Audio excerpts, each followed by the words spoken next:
Picking up where we left off, back in the 1800s, books were still pious and sober, but hinted that we could experience a satisfying life here on earth, and it was called the first age of great children's books. Before that time, you had adult books that appealed to children, but now people were writing for children themselves.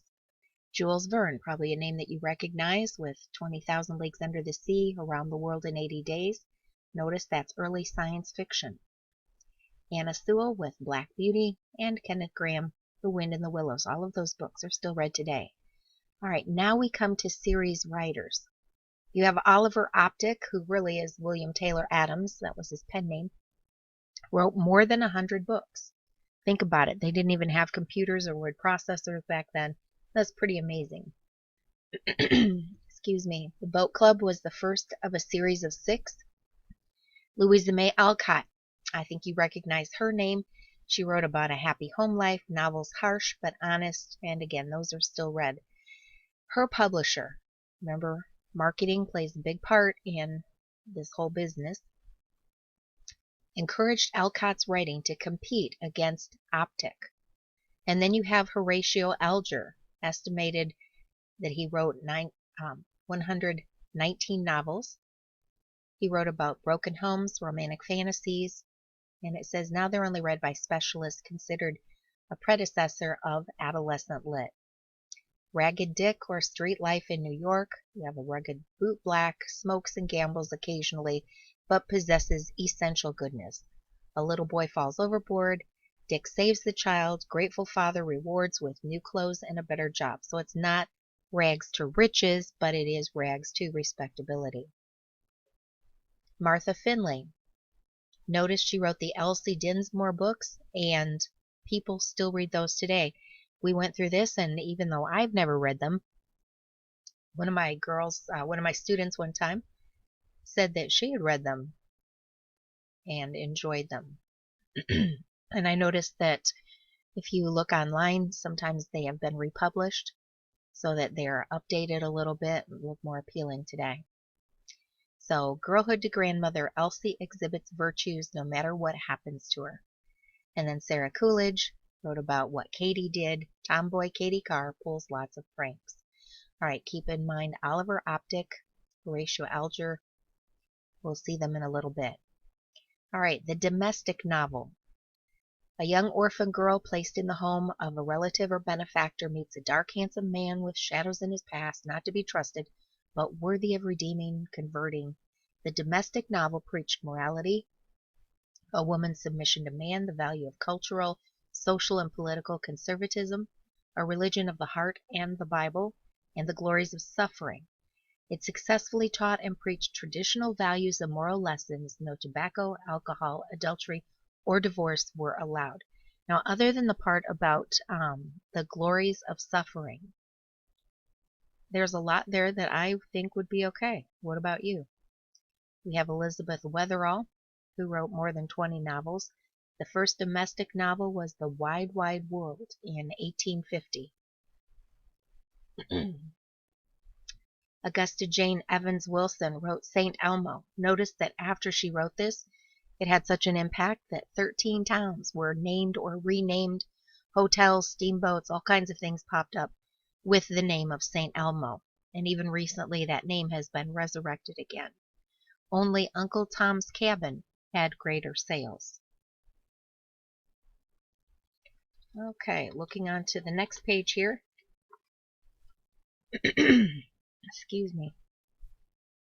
You have dime novels. These were as melodramatic as domestic novels, but more emphasis was placed on thrills and chills than on tears. They had quick formulaic reading, standard characters, contrived plots, values that reflected family life, generally about 100 pages, 7 by 5 inches, aimed at adults. But then publishers, note again, publishers, discovered that many readers were boys who could hardly afford a dime. The price dropped to a nickel, but still were called dime novels. Many of them were set in the West, Deadwood Dick, Diamond Dick mysteries.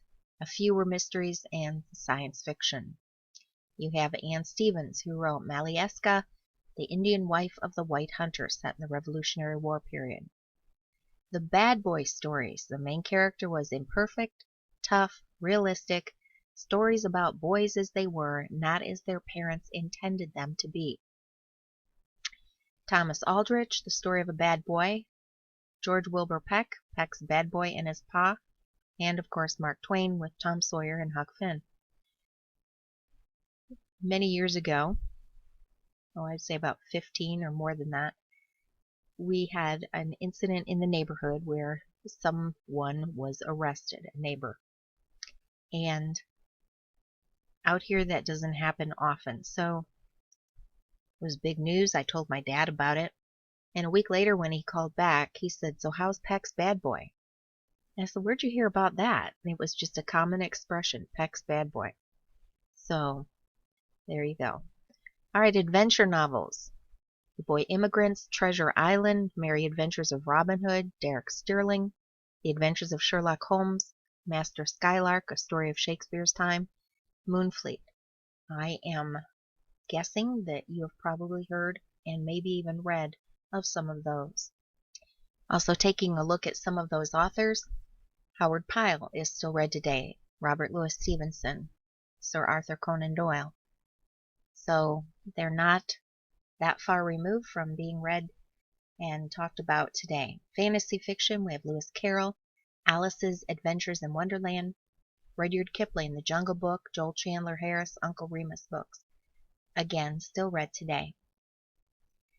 In 1866 to 1930, you have formula fiction. Here I want you to do a heads up. We have Edward Stratemeyer's Literary Syndicate. He could create plots and series faster than he could possibly write them. He advertised for writers and sent them sketches of settings and characters along with a chapter-by-chapter outline of the plot. Writers had a few weeks to fill in the outlines, and when the copy arrived, Stratemeyer tightened the prose and checked for discrepancies with earlier volumes of the series, and he used numerous pen names. The serial called Victor Horton's Idea. And then notice this, after Optic and Alger died, he finished their manuscripts. Remember, they were prolific writers too. The first book in what was to be his first series was Richard Dare's Adventure or Striking Out for Himself. He wrote the Old Glory series, he and his ghostwriters, Soldiers of Fortune, the Lakeport series, the Dave Porter series, the Rover Boys, the Bobbsey Twins, Nancy Drew, Hardy Boys, and Tom Swift. All of those have Edward Stratemeyer behind them. I'd like you to know his name and the fact that that's how he operated, by coming up with the ideas and then farming out the plots to other people who worked on them. I would be surprised if you haven't read I don't know about Tom Swift, but Hardy Boys, Nancy Drew, Bobbsey Twins. Those are still read, and of course Nancy Drew and Hardy Boys have been updated, modernized. So know Edward Stratemeyer and his formula fiction. There's another handout, actually two handouts, about the lady who is behind most of the Nancy Drew. Not all of them, but Mildred Benton signed a contract that she would not go after fame and fortune, that she would just write as a ghostwriter. But the Nancy Drew books were so successful and popular that later on she wanted to break her contract, break her silence, and get recognition and money and so on. And there are two documents, just for what it's worth, to read about that. It's kind of interesting. I also included another handout. This is from his magazine, which I don't think is in print anymore, but InterVarsity Press was behind that. And this is the Christian version of a Tom Swiftie. And they would make fun of Tom Swift. English teachers, many of them will teach adverbs. And he just has a pun, like, "I'm going to work out in the yard," Tom said rakishly. So anyway, the object of a Tom Swiftie is to pun with stolid adverbs like the late Edward Stratemeyer used in his Tom Swift adventure stories. So the handout, and I think I'll get a little kick out of it. You have two editors talking. They say, "I'm afraid we've overdone the bubble column in this magazine," sighed the editor, deflated. "But I like the bubbles," protested her assistant effervescently. "This magazine needs all the humor it can get, and we mustn't subtract any," he added, nonplussed. "Humor, yes, but no more bubbles," she said flatly. "You'll have to envision something else," she said dreamily. "We could toy with some biblical Tom Swifties," he suggested gamely. "Just 2 months' worth of those awful puns would exhaust our creative energies," she emitted darkly. "That's all right. We'd like our readers to send in some too," he said solicitously. And so there you have quite a few Tom Swifties. "But Father, where is the sacrifice?" asked Isaac sheepishly. Well, I'm not going to read them all to you, but I think you'll get a little smile, a chuckle out of that if you want to pause this right now to look at it. But those are Swifties, Tom Swifties. A good way to teach adverbs, especially for people who enjoy puns. Okay, now that we have talked about Edward Stratemeyer and his literary syndicate and how he would come up with the plots, farm them out, and then have other people write them, let's go on to 1902. We have the first reality novel about the joys and problems of young people with no sugar coating, Booth Tarkington, 17. And then in 1900 to 1940, you have the Western frontier going on. It's disappearing, agrarian to urban. Many people are moving to the cities. World War I. You have the labor movement. Then you had the Wall Street crash, and in the 30s, the Great Depression. So in 1900, the junior or juvenile novel, Rose Wilder Lane. I don't know if you're familiar with her, but that is the daughter of Laura Ingalls Wilder. And she wrote Let the Hurricane Roar. And in the 1933 edition, Longmans, who was the publisher of her book, on the cover wrote the blurb, "It's likely to be popular with young adults as well." Later that year, Longmans began to push the novel as the first in a series of junior books. And Let the Hurricane Roar has also been published as Young Pioneers. You can find it either way, I do believe. Again, look at the involvement of publishers. Adolescent literature is written for and marketed to. They think they're onto something hot, and they'll go for it for all they've got. Okay. Next, you have a child, usually a girl, who significantly changed people around her. Rebecca of Sunnybrook Farm, Anne of Green Gables, The Secret Garden, Pollyanna. All 4 of those are still read today.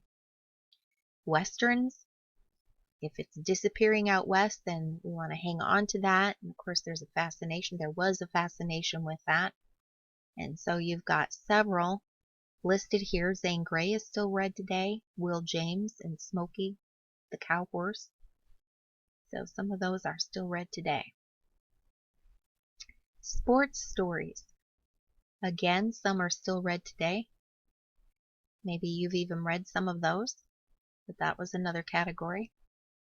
Stories for girls. Peggy, Jane's Island, Great Tradition, and Bright Island. Bright Island I had students who would read that. Career novels. The Sue Barton series, 7 volumes. And then Peggy Covers the News. Historical fiction. Shuttered Windows was the first novel for adolescents to portray blacks realistically. You can probably imagine how very similarly to what Mark Twain did in Tom Sawyer. Now they're being treated realistically or portrayed realistically. Johnny Tremain, still read today, about a 14-year-old during the American Revolution.